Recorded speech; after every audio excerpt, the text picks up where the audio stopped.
ओम शांति। आज का बहुत सुंदर क्लास है कि गुरुवार को ही भोग क्यों लगाते हैं बाबा को। वास्तव में कहते ब्रह्म भोजन का बहुत बड़ी महत्व है। जिस ब्रह्मा भोजन के लिए देवता भी तरसते हैं, उस ब्रह्मा भोजन को हम ब्राह्मण बच्चे स्वीकार करते हैं। तो बहुत सुंदर समय चल रहा है जब हम पूरे चक्र के लिए खुद को पुण्य से भरपूर कर सकते हैं। संगम युग को बहुत बड़ी गिफ्ट मिली हुई है, जो बाबा ने इस समय का महत्व बताया, वरदान दिया कि बच्चे, भगवान को तुम अपने प्यार में बांध सकते हो। तो बात सिर्फ काम उतारने की नहीं, बात है भावनाओं की, कि बाबा को बांधने की, उसके प्यार में मगन होने की।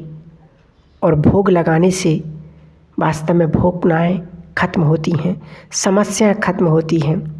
हम जिस भी क्षेत्र में सफल होना चाहते, अगर हम परमात्मा के निमित्त भोग लगवाएंगे तो निश्चित ही हम उस कार्य में, उस क्षेत्र में सफल होंगे। और भोगना कब आती हैं? जब कोई पुण्य थोड़े हमारे डाउन हो जाते हैं और पाप का प्रभाव बढ़ जाता है, तब किसी न किसी प्रकार से भोगना व्यक्ति के सामने आती है। चाहे शारीरिक हो, मानसिक हो या पारिवारिक हो, या कोई भी चीज़ से रिलेटिव हो, किसी न किसी प्रकार की घटनाएं जो होती हैं, जो हमारे मन के विपरीत होती हैं, जो मन की शक्ति को, मन की खुशी को खत्म कर देती हैं, उसे ही भोगना कहते हैं। तो संगम युग को बहुत बड़ी गिफ्ट मिली है। लेकिन जो दो बातें हैं जो सदा इकट्ठी नहीं रहती, और जिसके पास दो बातें सदा इकट्ठी रहती हैं, वो बहुत भाग्यवान होता है। ये दो बातें हैं समय और समझ। अक्सर करके हमारे पास जब समय होता है तब समझ नहीं होती, और जब समझ आती है ना, तब हमारे हाथ से समय निकल जाता है।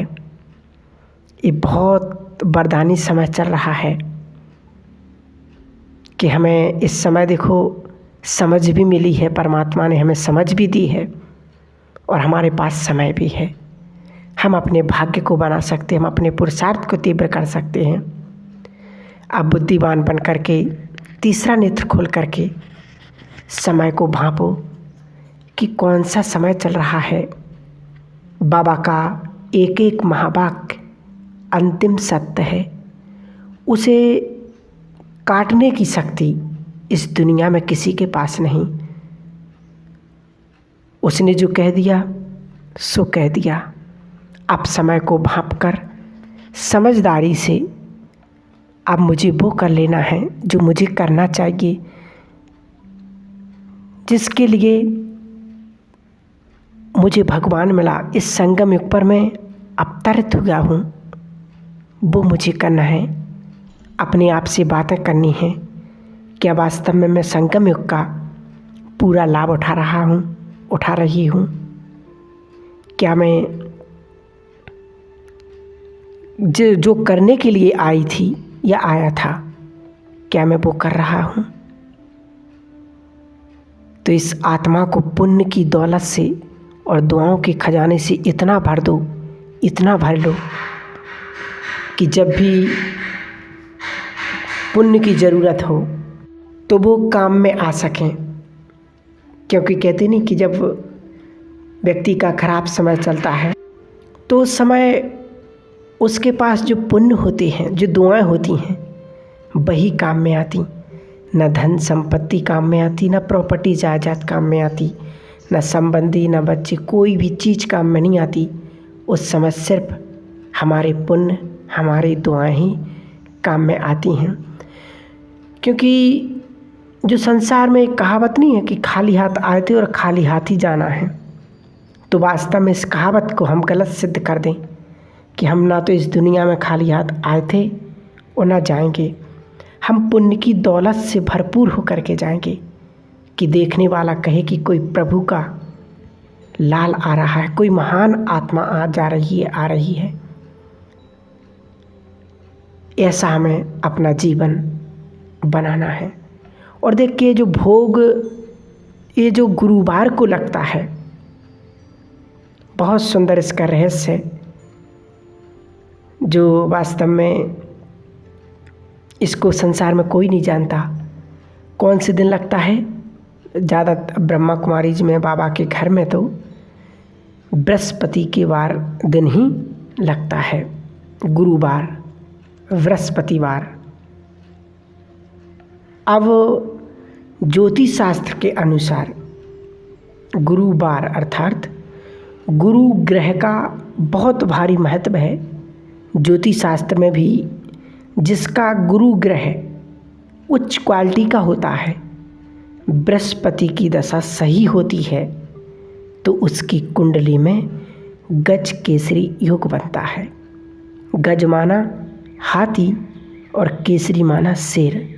हाथी धन का प्रतीक और शेर जिनके पास शेरों जैसी ताकत हो, शक्ति हो, यानी कि वो राजाओं जैसा जीवन जीता है। तो मतलब गुरुवार का महत्व यही है कि अगर हम भगवान को भोग लगवाएंगे तो ना तो कभी धन की कमी होगी, ना भूखे मरेंगे, क्योंकि बाबा ने तो कहा ही है कि जिस घर से भगवान ने भोग स्वीकार किया है उस घर को भगवान पालेगा, उसकी गारंटी है। तो यह वास्तव में गुरुवार का महत्व है। इसलिए तो हम कि मतलब जिसका गुरु ग्रह उच्च क्वालिटी का है, गज केसरी योग बनता है, माना कि जिसका पुण्य कर्म है, जिसके भाग्य अच्छे हैं, वही गुरुवार को भोग लगवा सकता है। तो हम बहुत भाग्यशाली हैं। तो जिनकी बृहस्पति दशा अनुकूल होती है, इसलिए गुरुवार का भोग कभी मिस नहीं करना चाहिए और समय प्रति समय बाबा को भोग भी लगवाना चाहिए, क्योंकि हम इस संसार की सबसे सर्वोच्च सत्ता को भोग ऑफर कर रहे हैं अपनी तरफ से। जिसने सब कुछ दिया हम उसको ऑफर कर रहे हैं, तो हमारे भाग्य का तो क्या कहना। जिसके बारे में गायन है ना, दुख भंजन भोजन, जिसके लिए कहते ब्रह्मा भोजन के लिए भी देवता तरसते हैं। उस ब्रह्मा भोजन को जब हम सच्चे मन से स्वीकार करेंगे तो पता नहीं अंदर की कितनी सारी बीमारियों को ख़त्म कर देगा। यदि हमने भावना से स्वीकार किया तो ये 100% हमारा वो काम करेगा शरीर के लिए। और यदि मैं इसे भावना से खाऊं तो वो वास्तव में 100% रिजल्ट मिलता है। तो एक टाइम, कम से कम एक टाइम बाबा को भोग जरूर लगाएं। अपने घर में तो लगाएं, लेकिन गुरुवार को ज़रूर बाबा के घर में जाकर, सेंटर पर जा कर के भोग अपनी तरफ से ज़रूर स्वीकार कराएं। क्योंकि हमारे पैसे से, हमारे धन से जब उस ईश्वर को भोग स्वीकार कराएंगे तो हमारा धन भी सात्विक होगा, मन भी सात्विक होगा, हमारे परिवार में सुख शांति आएगी और कितनी आत्माएं हमारे धन को से उस भोग को स्वीकार करेंगी। तो इससे अच्छा पुण्य कर्म, इससे अच्छा श्रेष्ठ कर्म करने का भाग्य तो है ही नहीं कुछ। सबसे सरल और सहज तरीका है कि उस परमात्मा को भोग जरूर लगवाएं। और अपने घर में तो जब खाना बनाते हैं तो ज़रूर उसको पहले उस प्रभु को, परमात्मा को, बाबा को स्वीकार कराएं। उसके बाद फिर परिवार के हर सदस्य को खिलाएंगे तो वो वास्तव में ब्रह्मा भोजन बन जाएगा, उसमें ताकत आ जाएगी। तो ऐसा ज़रूर करें। और इसके लिए भी हमने एक और क्लास बनाई कि कैसे भोग लगाएं, कैसे उसकी तैयारी करें, क्या क्या चीज़ की ज़रूरत पड़ती है। तो वो ज़रूर सुने। तो वास्तव में ये बाबा का गारंटी है कि जो भोग लगाएगा षष्ठी चक्र पर, जितने भी आप जन्म लोगे, किसी भी जन्म में आप भूखे नहीं मरोगे। आपके दरवाजे से लेने वालों की लाइन लगी रहेगी और आप दाता बन करके देते रहेंगे।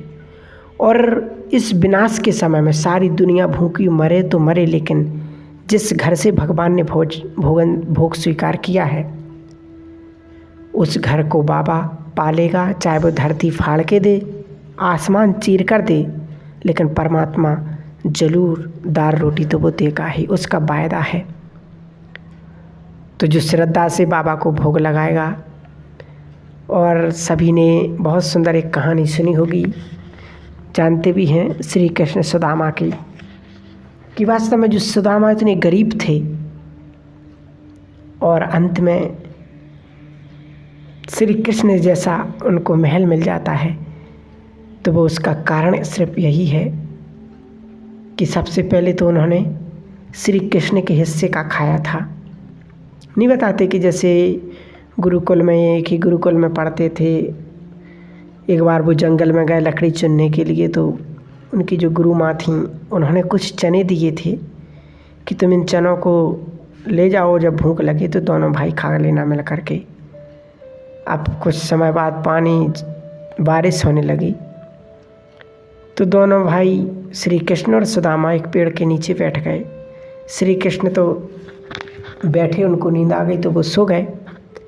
इतने में सुदामा को भूख लगी तो उन्होंने वो चने खा लिए, और जो श्री कृष्ण के हिस्से के थे वो भी उन्होंने खा लिए कि वो तो अभी सो रहे हैं, वैसे ही वो अल्प आहार करते। और वास्तव में उन्होंने जी इतनी छोटी सी गलती की, और इस छोटी सी गलती से उन्होंने अपने नाम कंगाली लिखवा ली। गलती क्या कर दी थी कि उन्होंने श्री कृष्ण के हिस्से का खा लिया था। तो क्या वास्तव में हम भी उस परमात्मा के हिस्से का तो नहीं खा रहे? ज़रूर उसके नाम थोड़ा सा निकालिए। अगर ईश्वर ने 1 रुपये दिया है मेरे लिए, तो ज़रूर 100 रुपये दिए अगर, तो 1 रुपये हम ज़रूर निकाल सकते हैं। 1000 दिए तो 100 निकाल सकते हैं उसके नाम के लिए। तो हम ऐसे उस परमात्मा को भोग स्वीकार करा सकते हैं। तो यही वास्तव में एक श्री कृष्ण की, तो मतलब फिर एक बहुत दयनीय, जब श्री सुदामा की स्थिति हो गई थी, तो उस समय उन्होंने ही मन के द्वारा उनको संकल्प दिया कि सुदामा तो मेरे पास आओ और अपनी भूल को सुधारो, कि एक मुट्ठी चावल लेकर आओ। तो वास्तव में वो परमात्मा भी हमसे कुछ नहीं चाहता। अगर हम 4 रोटी 6 रोटी खा रहे हैं, तो इसमें से 1 रोटी का ज़रूर निकाल सकते हैं उस परमात्मा के लिए। तो ऐसे ऐसे हम अपनी भूलों को सुधार सकते हैं और अपने पुण्यों को बढ़ा सकते हैं। यही श्रेष्ठ समय है अपने भाग्य को बनाने का। तो ज़रूर आप सभी भाई बहनें वैसे तो लगाते ही होंगे ज़रूर, और लगवाते भी होंगे बाबा के घर में जाकर, आश्रम पर जा कर के। और जो नहीं भी लगवाते तो वो आज से शुरू कर दें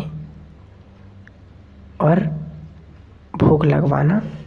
क्योंकि कहते नहीं, हमारे भारत में बहुत सुंदर एक कल्चर है कि जब भी हम किसी प्रियजन के घर जाते हैं तो कुछ ना कुछ लेकर के जाते हैं, खाली हाथ नहीं जाते।